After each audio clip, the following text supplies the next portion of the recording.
Awesome. Oh, my goodness. Wrong direction.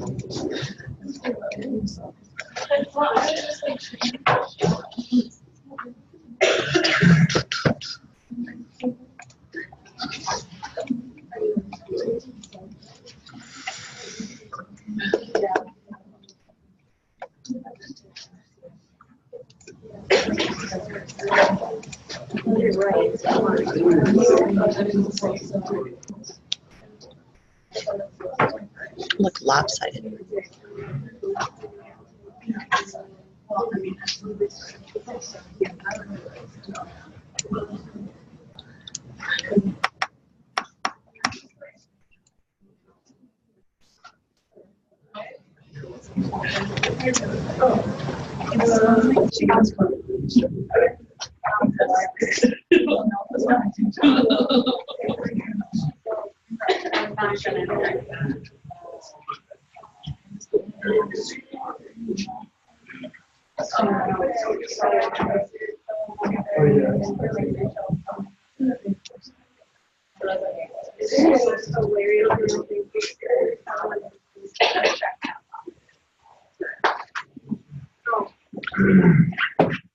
Can you hear us? Can you hear us? Ah, I can hear you now. How are you? Good. Good. You're on the big screen.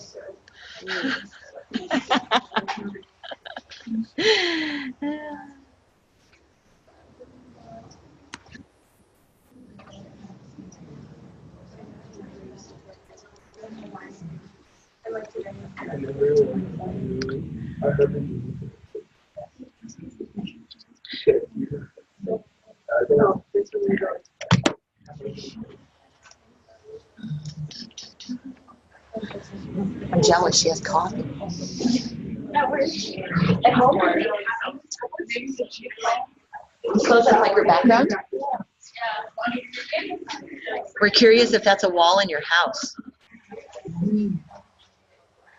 No, we can't hear her. Oh, you're muted. It is. It's in my kitchen. Seriously? Oh, that's kind of cool. Life is a combination of magic and pasta. I agree with that statement. Add some coffee to that statement, life is good. Yes. That's kind of cool. And if you know, art people, that would be awesome.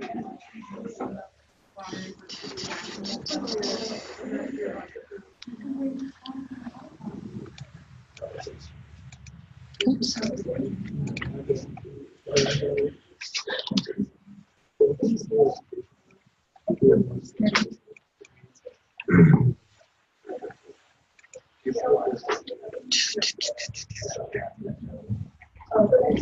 Is it going well? You enjoy it? Yeah, I'm looking at you. I know I've got a wonky eye, don't I? It's great in the classroom if you just accept it. No, but I'm in Watertown, so like if it snows at all, and they've had some really disturbance for like school. It's crazy. Tired of snow. Tired of snow. Tired of snow. All right, so I'm going to get you up and get you moving here for a couple of minutes. And the first thing I want you to do is I want you to find yourself in small groups. I want to move you at the whiteboard. And go ahead and get that. You're going to need a pen, so grab one of the pens. We've got a lot of whiteboards, small. Miranda, I'm going to put a whiteboard up for you.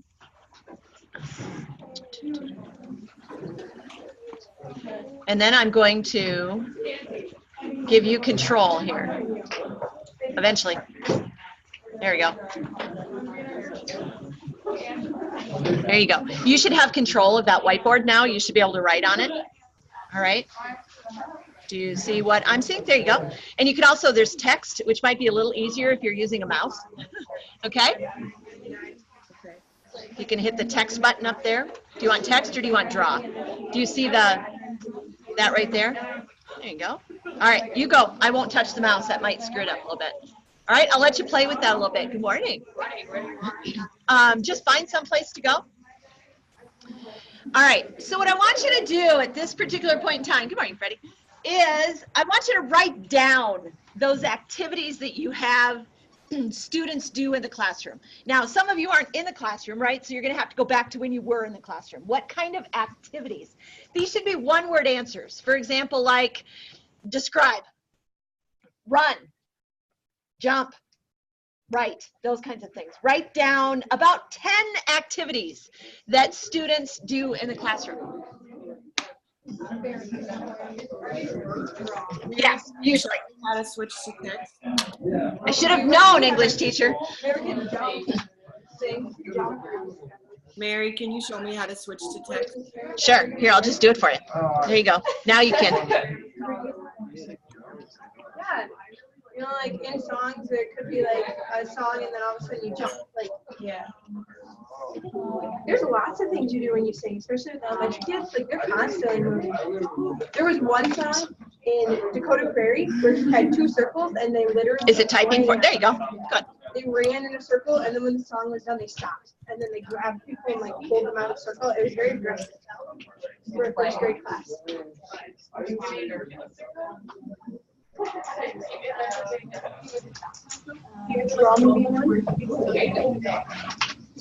I know.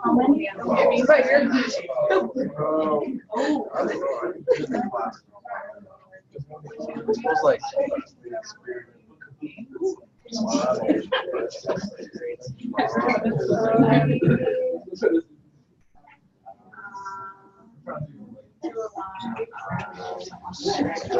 activities with tests.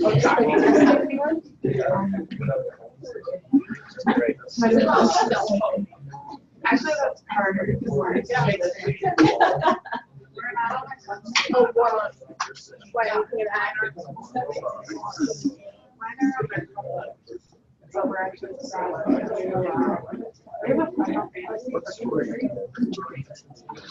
here.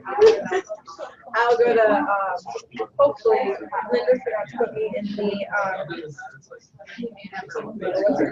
email for people because they have a separate application process than what we have. So I just handed out an application for that on this Friday. But I'm planning to go to Ann Sullivan Elementary. And right now I'm doing sectionals of the standard for kids that are on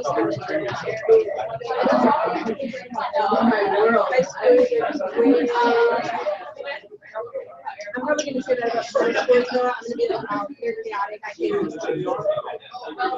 But there's something about those kids, like grabbing their attention and friendly and getting them to listen.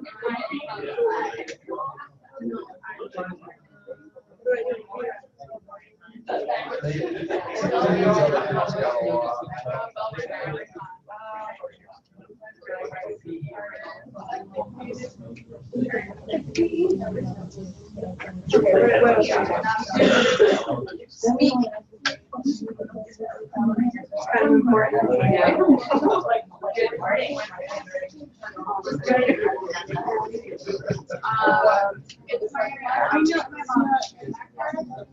Yeah, there's that. Like you have to put on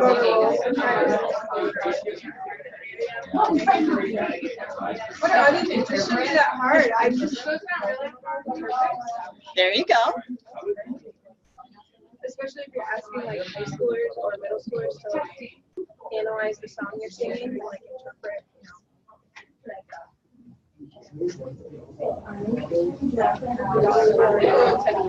I said that like 5 minutes Miranda, ago. there's several in here who have several of the same things that you do up there, the read, the speak, the clap, the sight singing, those kinds of things. No, that's make you part of this group right here. There you go.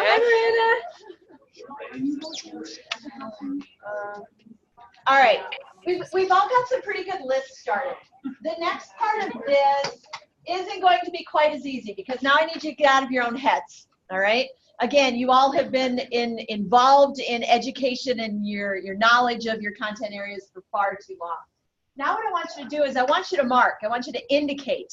Put a check mark beside, circle, do whatever you want to here. Those words that your students may look at when you use that word, for example, communicate. How many of your words can you mark as having more than one meaning depending upon where that student is in the school at any given day? So for example, if I'm going to communicate with a student and they're in a speech class, is that going to have a different definition than when they're at lunch? How many of the words do you have in your list will have a multiple of meanings for your students? Just mark them somehow.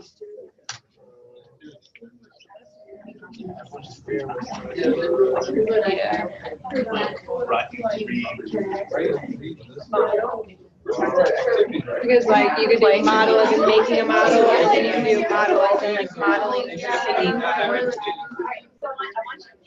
Scott, that'll be different for everyone.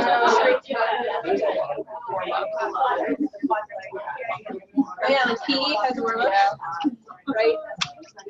That'll be different. Yeah. Because like you're gonna write differently in science than you would in English.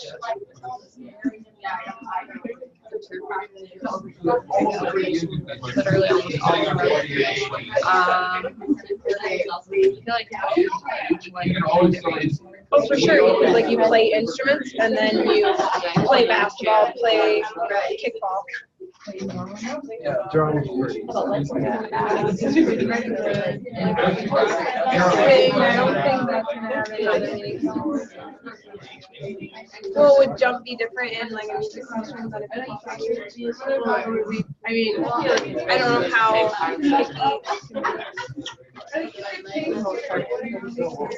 Jump? How about jump? See, I just said that. How about drum? Act.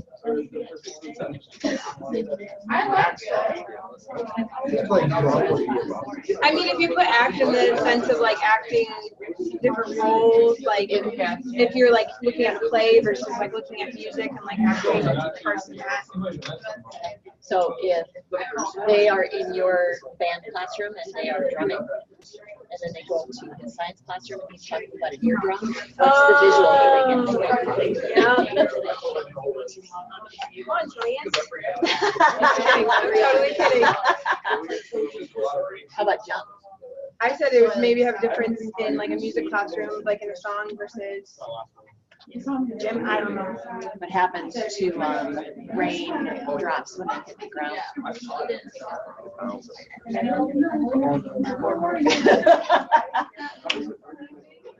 So the only thing that doesn't really have anything to do with singing is you don't really sing in another classroom.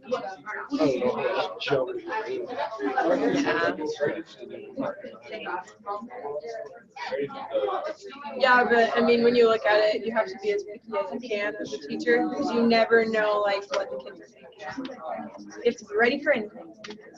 Like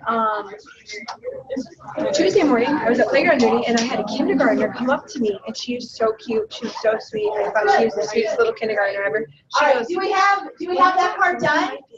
Miranda, I think did you put quote marks around them? Is that what you did? The ones that are, okay, very cool. So here's the reality of this. And I'm going to put this up real quick. We talked very, very briefly about the tier 1 words. If I can find my graphic up here. Oh, I know where they're at.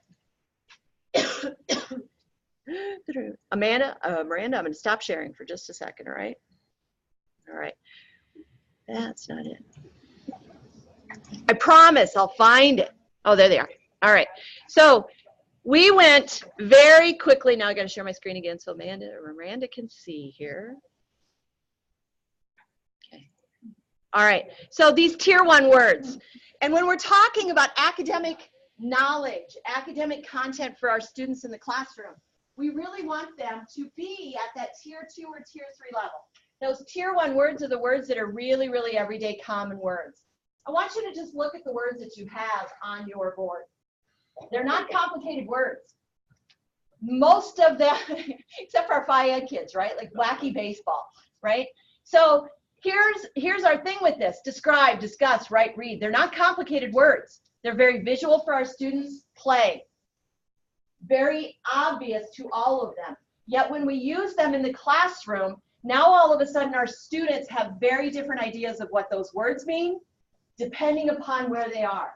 So when we ask our students to write a paper, do they know what it is that we expect of them by the use of that term all by itself? Think to your content areas. If you ask them to write a paper in an English class, is the expectation going to be different than if they are writing something in a Phi-Ed classroom than in a music classroom? And so when our students then give us something that isn't up to par based upon our using of that term, what do we often do as teachers? You're just writing a paper. You've written papers before. How come this isn't done right? These are all tier 1 words in their worlds. They're all very simple, everyday, common words. Yet in the use of the academics in the classroom, it goes all the way to tier 3 because they are domain-specific words in the context of anything we have them produce. Now, domain-specific words are very, very complicated words. They're the ones that, you know, you don't say that it's a cell if you're a doctor. You're going to use a much more complicated word. Those words that are very, very specific to our content areas. But in the use of these words, it gets much more complicated in their mind. So this is your next step with this. I want you to take 2 or 3 of these words, and I want you to make them more specific for your content areas who are there. Now, you're all kind of mixed up, right? You've got mag people together with some others, those kinds of things. Take 2 of the words and try to make it more specific for your content area. For example, writing. I know that Rebecca's definition of that is going to be very different than it would be for our FACS students, right? So this is the next part. So discuss that. Use each other. Work with each other a little bit. Miranda, I'm going to give you your whiteboard back.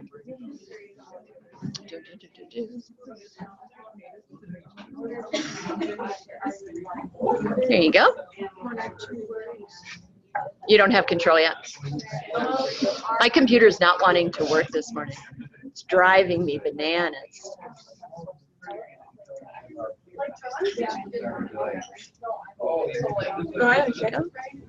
There you go. Oops. Oh, all right. You might have to write it off in the other new text box. It's not letting me give you that text box back. There you go. It's on yours. For them, or it can be like if they have xylophone parts, like in an elementary classroom, you play it for them before you let them play it. Like that's modeling in our classroom. So that's like content specific is like modeling after singing and having the kids sing back, modeling after that. And like same with like posture, where you sit. So yeah.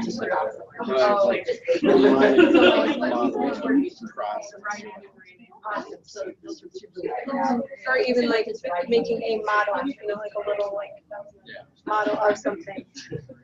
Which is creative, right? And like even model can have like you model like the attitude you want in your classroom too. Like it can have like similarities, but it can have differences. So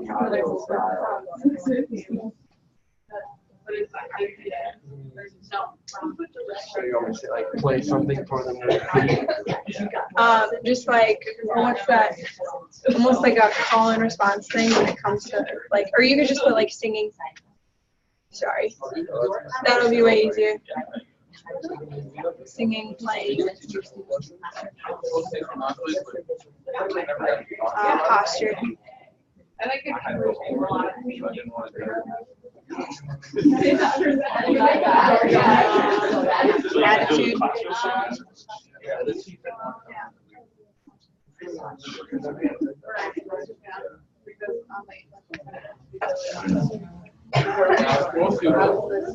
We never got to talk about it.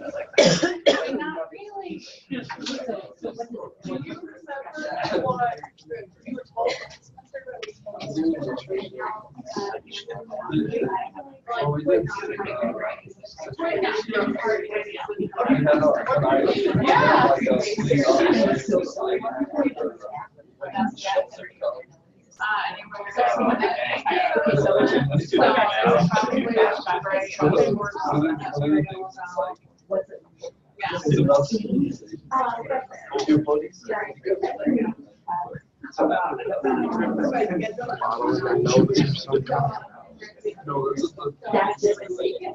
But I have to go. Like,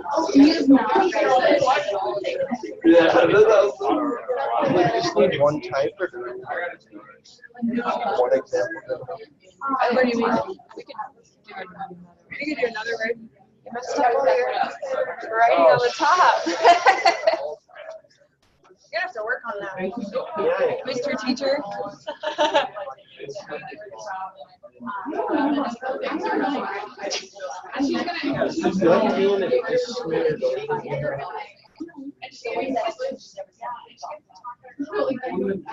I don't know what wacky baseball. How's your brother? It's good. Same old. Have you guys gone home lately? Last week. Apparently they got a lot of snow down there. It's not as much as they got here. I mean, like, we have a ton more out there. But I'm sure their removal was better than here. The parking lot didn't get snow removed until noon on Wednesday, and I have class at noon, so I got stuck in my parking lot. I had like 10 minutes trying to get to class. It was so bad. Yeah, I didn't really think I'd get out of my driveway, so I just tried to plow right through the car. I wish that they would just, like, it's not that hard. Like, they have snow removal crews for a reason to actually do it. Or, you know, for me, I'm paying like $340 a month to live in this place, but the least you can do is sweep the parking lot in the morning before people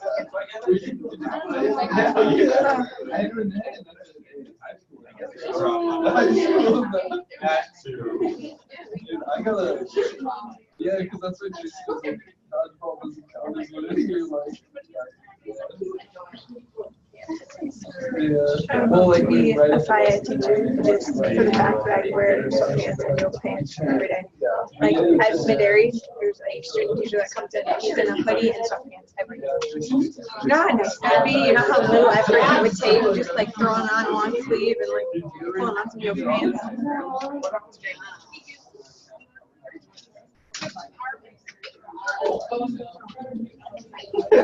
Okay, tell me what you've done here. So, like, the model is where we chose, I guess, for two different definitions. Like, in a music classroom, you're gonna like model your singing for your students. You're playing something, posture. A science model is completely different. With like, you're modeling a process or something that takes place. You're like, create a physical example of the model. And then, like, Good. You guys got it. You guys got it.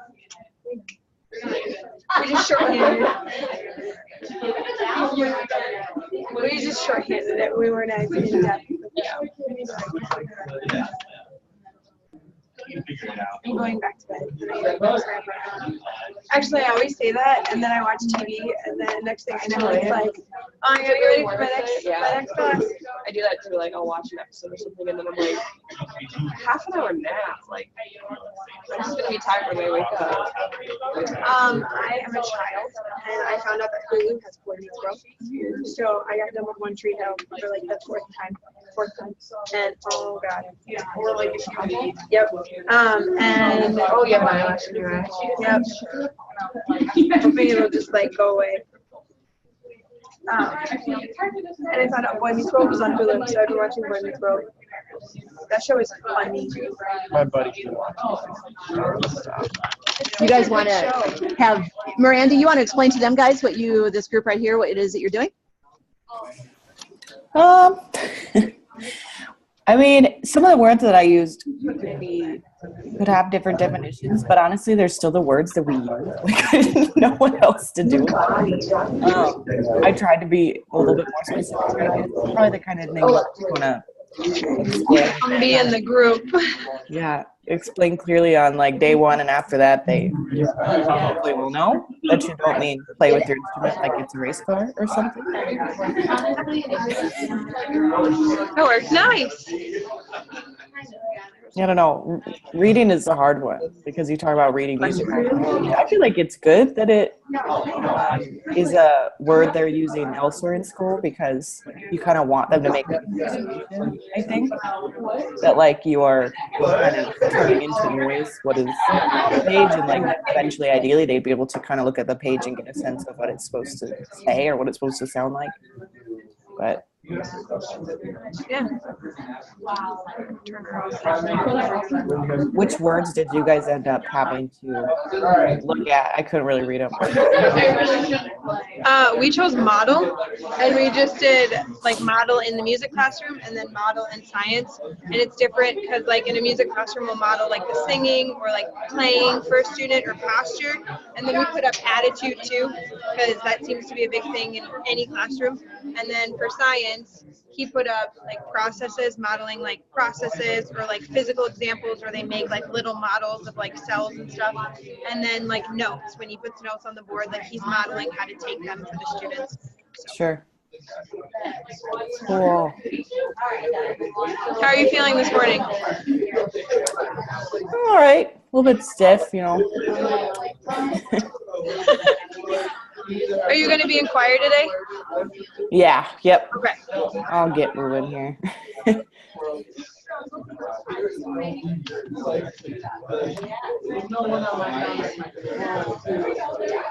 Once my extra strength Tylenol kicks in. What was that? Once my Tylenol kicks in, I'll be moving. Oh, yeah. Everybody's so loud. I know. What?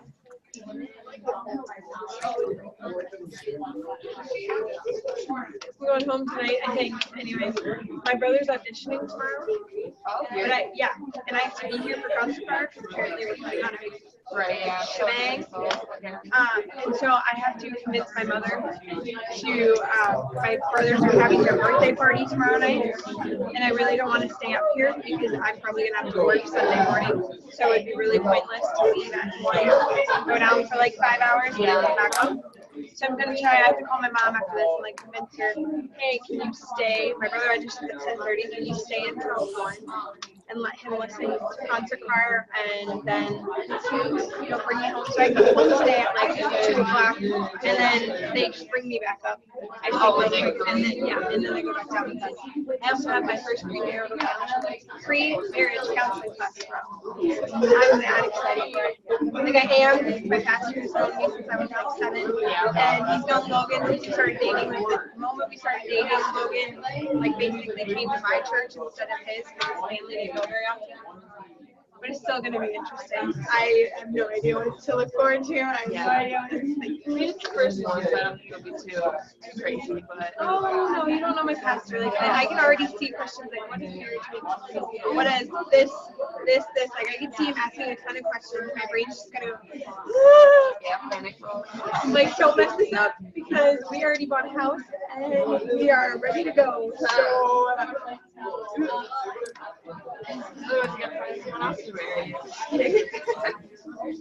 no, I am marrying Logan. There's no doubt about that. We closed on our house April 1st. Actually, it's going to be his house until August. Then it'll be ours. We're going to have a painting party that Monday night, a.k.a. my mom and my mom's best friend, and me and him. That's pretty much it. And we're going to knock out some of the painting because, like, the people that owned it now have this giant orange accent wall, and the rest of the house is, like, tan. And I'm very much a gray and blue kind of girl, so I was like, it's like that wall is in blue, and the rest of the house is going to be gray. Is that just how it's going to go? And Logan's like, yeah, I can do that. That sounds good. I was like, it better, because we're not doing anything else. I like yellow ones. Just kidding. Yellow is for a room with a baby that you're not sure what it's going to be. Is that going to be a boy or is it going to be a girl? I still think yellow is more girl color. People use yellow and green. I do too. My little brother's room, my mom hated it, and it was the ugliest yellow and green ever. But she hated it yellow and green because they never seen what happened before. I'd probably do what she did for me and my brother, though. She used Noah's Ark as the theme, and I'm like, that's a lot better. better to me. Yellow. Yeah. If you don't know what you're gonna have, just like have like a general theme. Right. Yeah. I mean, it's not like they're gonna get honestly until they get to like. And I'm very much gonna be the person that wants everything done. Like I told Logan, I want the entire upstairs painted before I move in August. So, and actually, I'm just gonna move like everything that I have here. Basically, as I'm going home this summer, like in May, I'll drop everything off. I'll move it all and set everything up. Because like I have one of the couches from our set. I have 2 of the TVs that we have. I have the coffee table, console, another table thing. I have the majority of our furniture. So I'm gonna like haul it all down. I'll stop in Worthing, throw it all basically in the house, and then take like whatever I need. Yeah. But yeah, because the week of the wedding is gonna be freaking chaotic. So I'm gonna have to make sure everything's lined up and ready to go. Sounds stressed already. It is stressful. It is so stressful. I'm like, okay, like I haven't even started buying decorations yet. I have them in like carts. I have time, but it's a good time. Not too long. I said that last March when I got engaged. Yeah. And now it's already gonna be March yet. Yeah. I'm like, here I am. Logan hasn't even asked all of his ushers. I was like, Logan, did you ask your friends? I was like, I think I did. I might have missed one. He's like, well, you better take care of it now because like we're at like the 6-month mark. So like, you gotta go. And he still hasn't given me the information for all of his relatives. So all of my relatives got saved the date last week. None of his relatives have gotten saved the dates yet. And it is almost the end of February. So the wedding is gonna be all of your family. Just kidding. It's already going to be all my family. There's like 250. Here's the reality of There's like 350. It's a big wedding. on the surface, it's not as easy. It's not as easy with your students as it is for you. We oftentimes go in and we give these big, bold directions, for lack of a better term, or products that we want them to do. And yet our students are not aware of what it is exactly that we want. The next step that we normally do as teachers then is we explain it to the nth degree. The problem with doing that with our students is we've now taken away all creativity from them. So if we tell them to go write something and we tell them specifically what to write and the format and what to write it and all those things, now we're doing all the work for them. They're putting in, you know, they're writing it literally, but we're now telling them specifically what to write, how to write it, and what it should look like at the end of that. That again is not where we want our students to be because we want them to be those independent thinkers, okay? So when we look at these tier 3, tier 1, and tier 2 words, we have to look at what we're writing, especially in our lesson plans, to what that word might mean for that student in that classroom. And we have to oftentimes get much more specific about what that word means. Oftentimes we're not writing, we might be journaling, or we might be analyzing the written word of. We have to get much more specific about what we say and change that very simple tier 1 word that acts like a tier 3 word into a tier 2 word that has more defined meaning for them. Does that make sense? Awesome. All right, have a seat. Or stand, or go for a jog, or no. No, no jogging?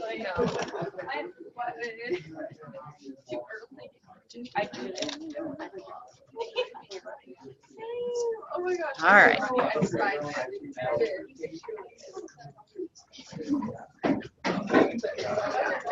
friend, she just wants to run, and I'm like, why? Yeah, I know. What? All right. I am going to bring up, Miranda, I did it to you again here. Yes, it is Facebook. All right, I'm going to bring up my Facebook page here. I don't think I'll embarrass anybody. So this was posted by a friend of mine, right? Went to it's a dance thing. It's a playhouse that they have. Miranda, you can't see that, right? Yeah, okay, very cool. And this is what he posted this morning. Be warned, Shadowbox Live is killing it with the show. Be prepared to sing and dance and rock your ass off. I cannot wait to see the show again. If you want world class, come and see it. Academic language? No, it isn't, right? Do you understand what he's saying? No doubt in your head what he's talking about, right? It was a great show. He's telling you to come see it. It's a lot of fun, a lot of activity that's going on, right? Then they include the picture of what's going on, right? This is the world your students are living in. Then they come to your classroom and we talk in academic language. And we use words like primary sources. And we use words like wacky baseball. And we use words like pull or draw or photons or chemical equations. Our students are living in this world. And not necessarily Facebook for a lot of them anymore, but you're all on Snap, right? You know that you even talk less there and talk in much shorter versions than they do on Facebook, right? So how do we incorporate, how do we make this world of our students and the world that they're living in their classroom every day correspond? How do we make those two things work together? All right, find yourself a partner. Just talk about that for a second or two. Miranda, I'm going to give you to these guys. Can you see? Oh, you can see? Oh, there you go. Hey. Fabulous. All right. All right. And I can be able to hear her probably. Yeah, I know. You should be able to. Miranda, go ahead and talk. Hello. Hello. Okay. So we talked about like a few weeks ago incorporating social media in the classroom. Yeah. So doing that is like a good way, obviously, like connects the two worlds. Yeah, so like the best way possible. But it's kind of hard to do that all the time, so. I think using it as kind of like a gateway at first, like that stepping stone to get them from the social media world into like academic world, and then you can kind of like wean off of it as they get more familiar with your academic language type stuff. I mean, you can still throw it in there every now and then to kind of be like, hey, connection's still here, but maybe something like that, I don't know. It's a good idea. You got Miranda.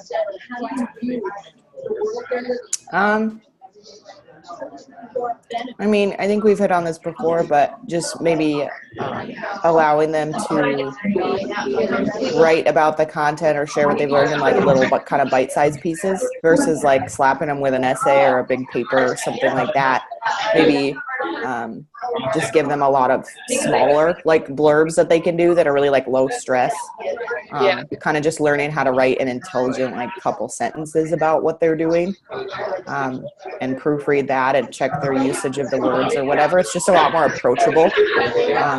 I've especially learned, I guess, from having friends who are super intimidated by writing and who are super intimidated by reading a lot, that I think it's way more approachable and friendly to just work with little bite-sized pieces of information like that. Yeah. One of my teachers always used hashtags. It was really annoying though. We thought it was helping, and we just roll our eyes at it. Well, everything we're talking about with technology and stuff in these courses is like acting like hashtags are like the new cool thing. I had a teacher, like, she really, like, incorporated, I think, AOL for the classroom. She was, like, an English teacher in my high school. And, like, she did, it wasn't, like, social media, like, she didn't, like, pull Facebook or whatever every day, but it was, like, we did different projects that were kind of, like, based off of social media. So, like, we had to create, like, a meme one time, like, of this theme of the story that we were reading. We had to make a meme of it. We had to, I think, do, like, a status update for a character or whatever after something happened in the story. Just like little quirky projects. But like she was up to date on her social media.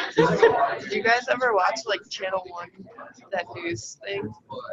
No? Oh, there's like an online newscast called Channel 1, and like we always watched it in history and stuff, and they kind of like incorporate the news, but then they also talk about like like social media and newer concepts. So that was kind of fun. Like we always got to spend like 10 minutes at the end of class watching that.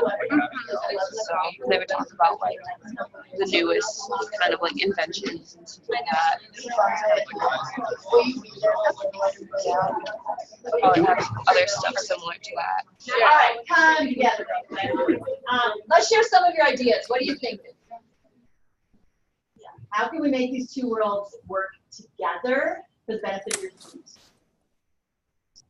Go ahead. I was a staff called TikTok, and I see like dances according to like the model, like he did an African dance with his kids. That is. TikTok's like the new Vine, right? Yeah. And so. Not as good.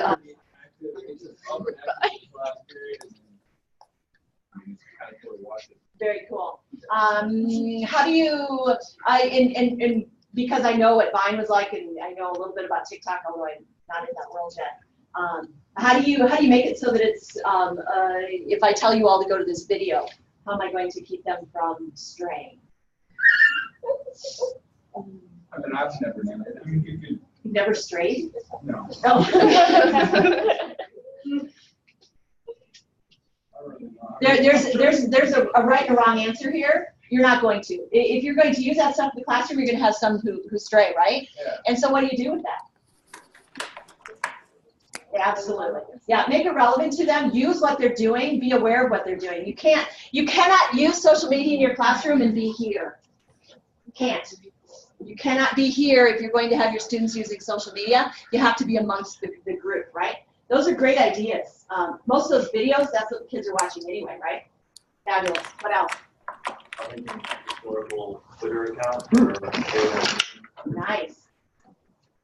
How do you see that? It doesn't have to be like an actual Twitter. You can have them like just draw it on the board and do like 140 characters or less what he thinks is a battle going on. What do you think about that, Freddie? I think it's, that Twitter talk and stuff, I would promote that. Like, use the text talks, slang and all that stuff, hashtag, screw the Confederacy or whatever. Make it fun and exciting for them in their own language. But I would suggest that you don't just do it in your classroom, though. Do a real one. Yeah. Put it out to the world. As soon as the students know it's not just for your classroom, then they up that seriousness a little bit about it. They know that somebody else in the world is watching them. Then you can start bringing in all those 21st century skills as well of you have to put out that persona on your social media of professionalism, of you have to really think about what's going out there. You guys are living in the world where you know that booty picture you posted in 7th grade on the bus to the wrestling tournament is going to show up on your Supreme Court, induction day. Those things are out there for the world, right? That's the world that you are living in. And we have to teach our students that kind of stuff, right? All right, how else are we going to do this? Go. I was thinking for a foods class using Instagram, so kids have to take a good picture of their food and then post it on that not their personal Instagram, create their own classroom. I like that. That's a really good idea. Our students today, that is what they're doing. The old people in the world today, it's going to draw the parents in right away because we all take pictures of our food. I don't get it, but that's what we do. We take pictures of our food and we put it up for the world to see, right? What else? How else are we going to make these two worlds match? Go ahead.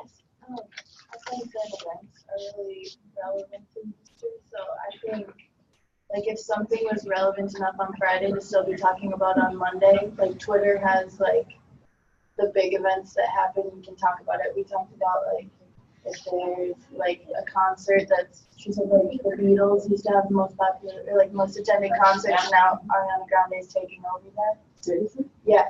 So if that's relevant enough to still be talking about on Monday, you can incorporate that because what happened on Friday technically is history. I love that. And she had a really good phrase in there. If it's still relevant enough on Monday and it happened on Saturday. That's a pretty powerful statement for your students today, if it's still relevant Monday. Think about that. And think about your use of textbooks in the classroom. How many of those are relevant to your kids today?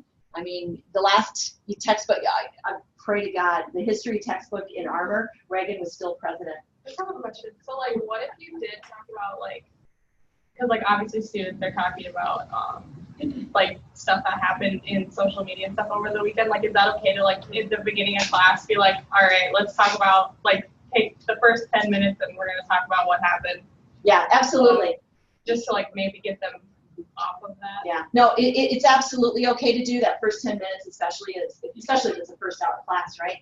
Here's the thing with that, it's that culture of the class that you are creating. If you allow it to be a free-for-all, they'll take advantage of that. If you establish those boundaries, those rules of what's going on, that's really cool. The one thing I would not suggest for any of you is to allow your students to be friends with you on social media. It's a no-no. It's a bad thing to do, and it's not just because it's a bad thing to do, but your students, God bless their little hearts, will post things, and because you're a mandatory reporter, it puts you in a position that you oftentimes don't want to be in. And you don't want to know. You don't want to know what's going on in their personal lives, which is why having a class account is so important today. Having something that's just dedicated to that. Yes? On that topic, I'm teaching right now, so teaching one. And we were talking about alcohol and health class. And like as soon as I walked away, I kind of didn't like go through the first time to say, I was like, oh, I just not want to do that. That's why I just walked away so I couldn't hear anything. It's a tough place to be. It's a good opportunity for you, if you were their full-time teacher, to have that conversation with them in the hallway and to share your concern with it. I heard you were, but what grade level? Freshman. Oh, most of that's probably just blowhard stuff that they're talking with their friends, but it's a good opportunity for you to have that conversation. I went back later and I said, you want to hear like a fun fact? And I told them, I never drank in high school, what that is. Stuff like that, trying to encourage them not to drink. Yeah, and that's the exact right thing to do, right there. Because unless you have proof of something like that, it's really tough. My students used to blog. That's what they would do every week. And I only really got myself into trouble with that at one point in time, and we had a big party. Again, small town South Dakota, big party. It was sports season. Lots of people were at the party. Some got caught, some didn't get caught. Those kinds of things happened. One of the girls, the host of the party, wrote about the party in her blog. Because to me, that, I know, dumb, right? That blog was between me and them, right? It went out to the world. It was a WordPress account that they all had. It went out to the world, but nobody really had their account, so she thought it was safe. My administration called me in and said, I want the blogs. And I said, nope. And so that was a thing, and it was a big deal. But because she had written about it, I had to report it. But I didn't report it to my administration. So there are hoops. There are things that can go wrong in those situations.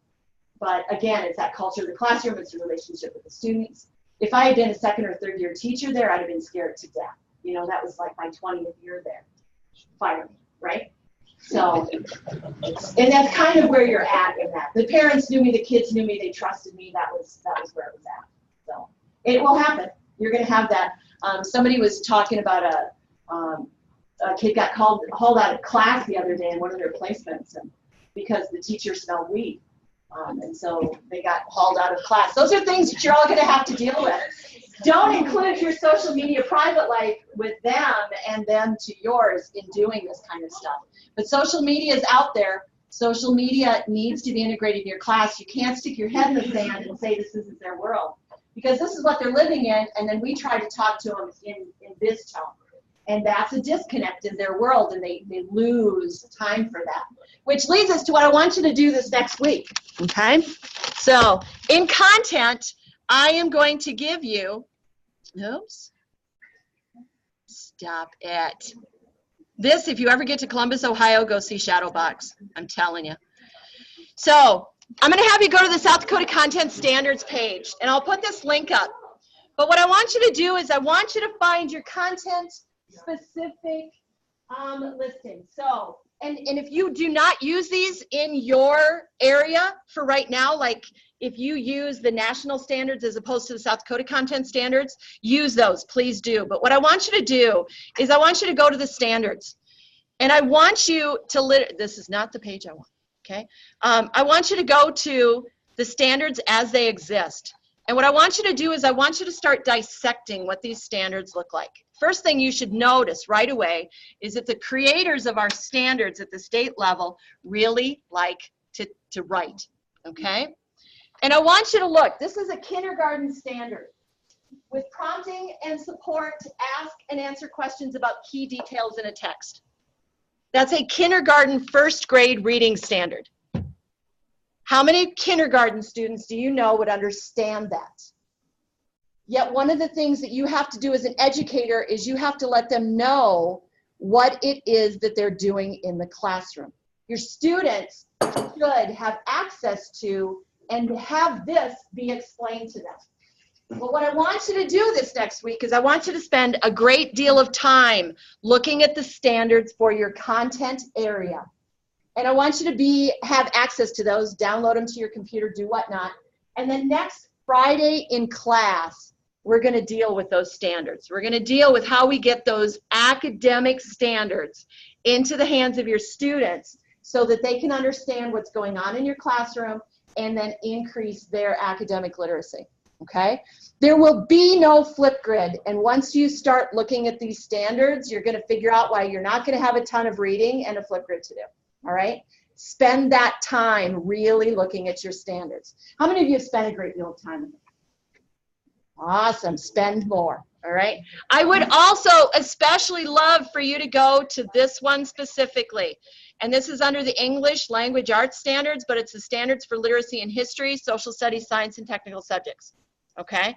Go to this one. Everybody should go to this one, and then go to your content areas as well. And I'll put that all up in content in D2L, okay? Easy enough? Yay? Awesome. Enjoy your weekend. Miranda, you good? Do you understand everything? Good. Hey, have a nice weekend. I hope you feel better next week.